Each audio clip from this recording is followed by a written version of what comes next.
जर आता वार्षिक सर्वसाधारण सभा वर्षाला असते, बरोबर आहे. आता बँकेचे आपल्या जवळजवळ 22,000 सभासद आहेत.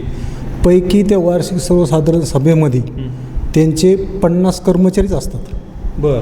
आणि 50 त्यांच्या लाग्याबांध्याचेच लोक तिथं असतात. असे 100 लोक असतात.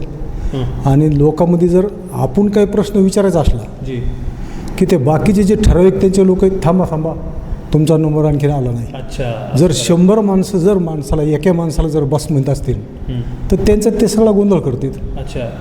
आणि त्यांचे ते सगळे जे स्टॉप आहे सगळा, म्हणजे जवळ 26-27 जे शाखा आहेत त्यांच्या, त्या शाखाचे सगळे लोक तिथं कर्मचारीच असतात. अच्छा. एखादा कर्मचारी आपण काय विचारणार आहेत, आता आपण त्याचा अहवाल असतो वार्षिक सर्वसाधारण सभेचा. आपण शाखेतून अहवाल मागितला की लगेच मॅनेजर वर फोन करतोय, फलाना सभासदांनी अहवालची मागणी केली.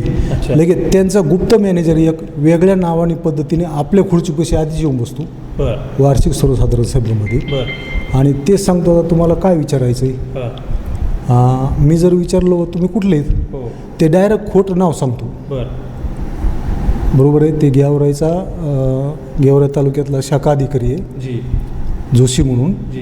ते माझ्या खुर्चीपाशी बसला आणि ते म्हणले असे सभासद तुमच्यासारखे बरेचसे हुशार पाहिजेत. मी म्हणलं उठलं तर हे बोलू देत नाहीत, सभासदाला बोलू देत नाहीत. आणि नंतर त्यांनी माहिती म्हणले तुम्ही कुठली. मी म्हणलं मी काळेगाव थडीचा आहे. मी त्यांना विचारलं तुम्ही कुठले. ते म्हणले मी आष्टी पाटीलचा पवार आहे. आणि त्याचं प्रत्यक्षात नाव काय जोशी. अच्छा.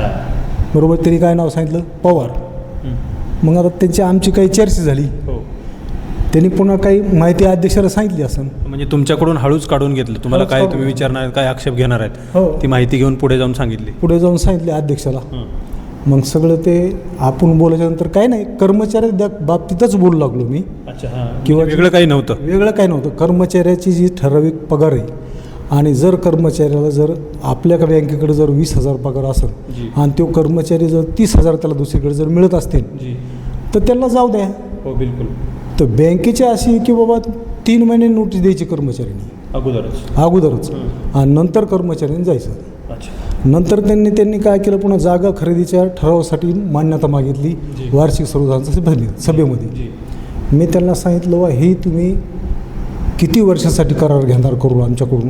कुठल्या शाखेचा विषय होता आपला शिरूर शाखेत. शिरूरला त्यांना जागा घ्यायची होती शाखेसाठी. की म्हणलं ही म्हणजे अनेक गावाचे त्यांनी नावं सुचली की इतक्या शाखेमध्ये आपल्याला जागा खरेदी करायच्यात, त्या जागेसाठी आपल्याला मान्यता पाहिजे.